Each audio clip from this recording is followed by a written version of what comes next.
So English की poem 4 term 2 की जो टर्म 2 में आ रही है वो है thing of beauty.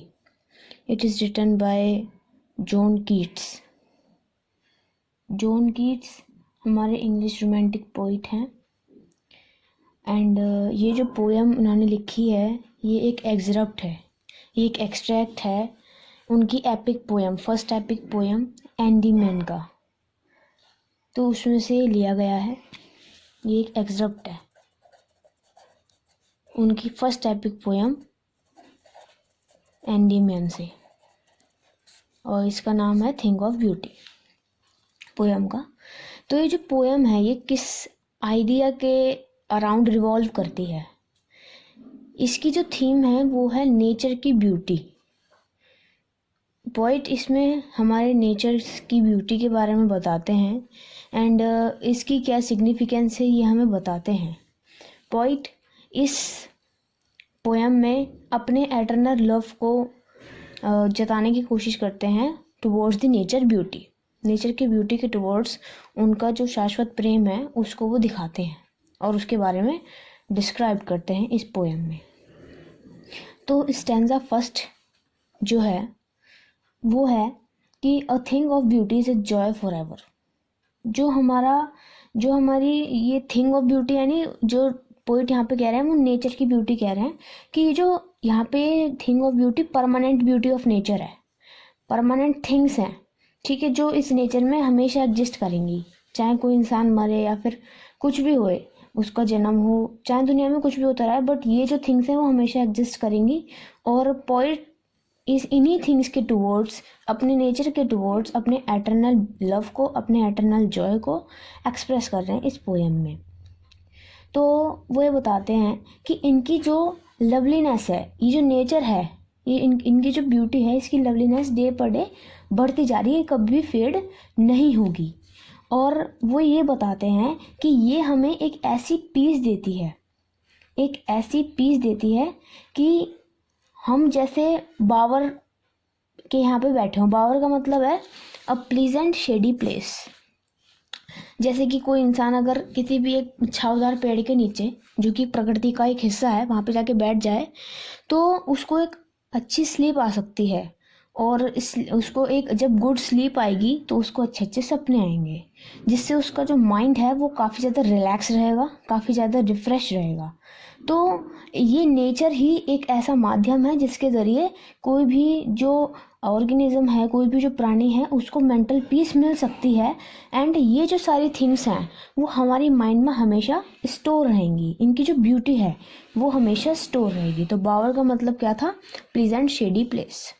Mental peace मिलेगी, जिसके किस वजह से मिलेगी? ताकि क्योंकि हमें गुड स्लीप आई है, जिसकी वजह से हमको मानसिक शांति प्राप्त हुई है।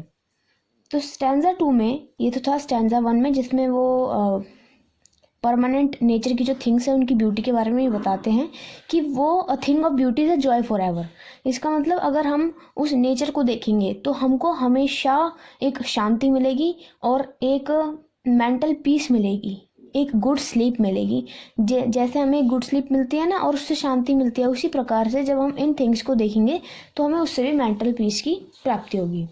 अब वो स्टैंजा सेकंड में पोइट क्या कहने की कोशिश करते हैं?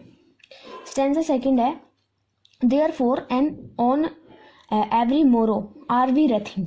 मोरो का मतलब है मॉर्निंग। हर एक मॉर्निंग जब हम उठेंगे आफ्टर अ गुड स्लीप जब हम उठेंगे तो a flowery band to bind us to the earth. तो हमें ये दिखाई देगा कि जो अर्थ है, अर्थ ने हमको अपने आप से बाइंड कर रखा है, अपने आप से बाइंड कर रखा है। और ऐसा हमें महसूस होगा that we are weaving a flowery band which makes connected us to the earth. मतलब हम एक फूलों का हार या फूलों की माला बाइंड कर रहे हैं, जिसकी वजह से हम अर्थ से कनेक्टेड हैं। हमें एक good sleep I, sweet dreams भी आए हमको, ठीक है, और जब हम नेक्स्ट मॉर्निंग उठे तो उससे हमको क्या हुआ कि हमें ऐसा प्रतीत हुआ कि हर जगह फ्लावर्स हैं, हम उनको बाइंड करके हार बना रहे हैं, माला बना रहे हैं। एंड इसी वजह से हम क्या है कि हम अर्थ से जो है वो पूरी तरीके से बाइंड हो चुके हैं, बिल्कुल उससे जुड़ चुके हैं। अब वो तीसरी लाइन में कहता है, spite of despondence of the inhuman dearth of noble natures of the gloomy days.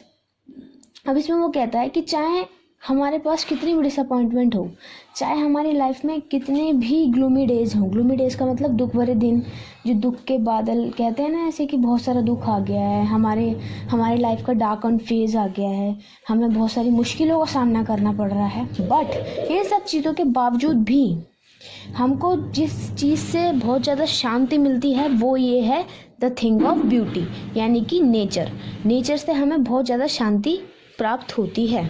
ठीक है, चाहे हमारे कितने भी दुख भरे दिन हो, एक चीज़ होती है ना जिसको देख के हम एकदम से खुश हो जाते हैं, एकदम से मन को मेंटल पीस मिलती है, सेटिस्फैक्ट्री थॉट्स आने लग जाते हैं, तो वही ये थिंग ऑफ ब्यूटी है। ठीक है, वही हमारा नेचर है। तो यहाँ पे वो बेसिकली सारे नेचर की ब्यूटी के बारे में बता रहे हैं। अब वो बोलते हैं, some shapes of beauty moves away the pall from our dark spirits. तो वो बताते हैं, वही जैसे मैंने आपको बता दिया कि इतने सारे दुख भरे दिन होने के बावजूद भी हमारे पास इतना ग्लूम है, इतना दुख है, इतनी सैडनेस है, लैक ऑफ नोबल वेज हैं। ठीक है, तो ये beautiful sides of the nature ही ऐसी हैं जो हमारी सैडनेस को झाड़ देती हैं। झाड़ का मतलब बिल्कुल मिटा देती हैं और हमारे अंदर मेंटल पीस की उत्पत्ति होती है।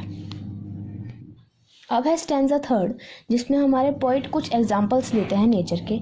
वो ये बताते हैं, such the moon, the sun, trees old and the young, sprouting on a shady boon for simple sheep, and such are daffodils with the green world they live in and clear rails। अब इसमें वो क्या बताते हैं, उन्होंने कुछ example लिए, जैसे मून का एग्जांपल उन्होंने ले लिया, सन ले लिया, एंड चाहे जो पेड़ हैं वो ओल्ड हो चाहे यंग हो, वो अपनी शेड प्रोवाइड कर रहे हैं एक शीप को, एक भेड़ को।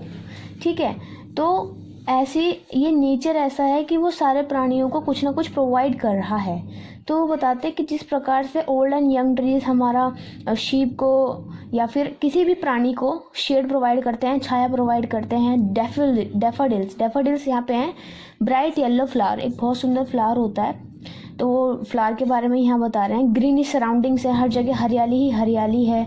कूल एंड क्लियर स्ट्रीम्स हैं, झरने हैं। ठीक है, धाराएं हैं, स्ट्रीम्स मतलब धाराएं, मतलब कूल एंड क्लियर मतलब ठंडी और एकदम शीतल और बिल्कुल साफ है। ठीक है, तो which provide respite in the heel of summer. इसका मतलब है कि जब भी गर्मी होती है तो इन्हीं से ही हमको कुछ ना कुछ मिलने को, मतलब यही एक ऐसा माध्यम होती है जो हमारे को मेंटल पीस देती हैं, जो हमारी सारी नीड्स को फुलफ़िल करती हैं। और जो गर्मी भरे मौसम में जो भी झाड़ियाँ होती हैं, उनकी जो सारी ग्रीनरी है एंड स्ट्रीम्स हैं, जो ठंडक है, वो प्राणियों को पहुंचाते हैं। मतलब नेचर किसी भी नीड में, अगर किसी भी प्राणी को कोई भी नीड है तो वो नीड को फुलफ़िल करता है। कौन? नेचर। इसलिए पोइट ने इन सब को क्या कहा है, these all are eternal beauty of joy. जैसे कि कवर्ट, मतलब यहाँ पे कवर्ट का इस्तेमाल हुआ है इस टेंसर में। कवर्ट का मतलब होता है स्ट्रीम्स, मतलब धाराएं। बशेज इन दी फॉरेस्ट हैं जिनके ऊपर मस्क रोजेज हैं, मतलब जैसे ये मान लो बशेज होती हैं, झाड़ियाँ होती हैं, उनके पीछे अगर कोई भी जानवर यहाँ पे आके छुप जाता है तो उसको ठंडक का फीलिंग आती है। समर के मौसम में उसको बहुत ज़्यादा ये शांति देता है, क्योंकि ठंडक की ज़रूरत होती है, तो वो फॉरेस्ट ही हमें देता है। ठीक है, यहाँ पे इसलिए पोइट ने कहा है कि these all are eternal beauty of joy. तो इसमें उन्होंने कुछ इस स्टैंजा थर्ड में उन्होंने कुछ ना कुछ एग्जांपल्स दिए हैं। ये सच द सन से लेकर रोज ब्लूम्स तक है, आप देख सकते हो अपनी बुक में। अब है स्टैंजा फोर्थ में वो कहते हैं, and such too is the grandeur of the dooms. Dooms का मतलब है डेथ। अब वो इसमें पोइट इसमें कहते हैं कि डेथ में भी ब्यूटी होती है। कैसी ब्यूटी होती है?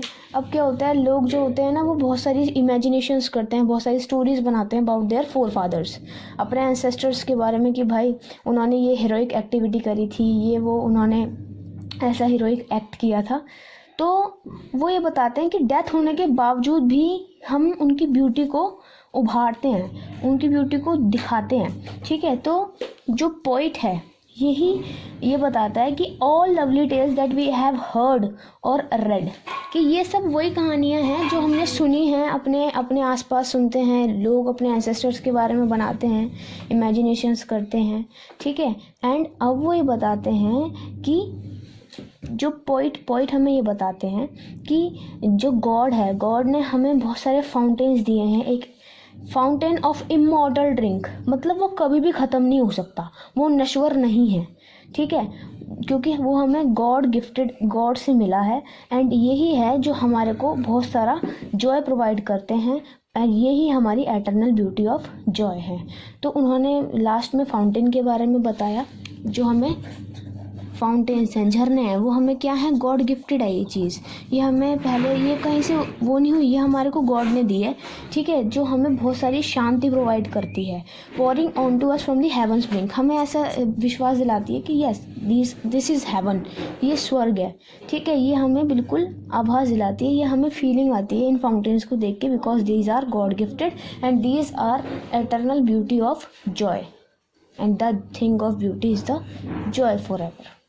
तो ये हमारी पोएम ख़त्म होती है। इसमें हमने बेसिकली ये पढ़ा है कि जॉन कीट्स जो पोइट हैं, वो अपने सराउंडिंग्स में जो हैं, उनकी नेचर जो है वो उनसे हमें लिंक कर रहे हैं, अपने अर्थ से हमें कनेक्टेड कर रहे हैं, उसकी ब्यूटी के बारे में बता रहे हैं, और वो ब्यूटी हमें हमेशा मेंटल पीस और सेटिस्फैक्शन देती है। इस पोएम में उन्होंने ये बताया है।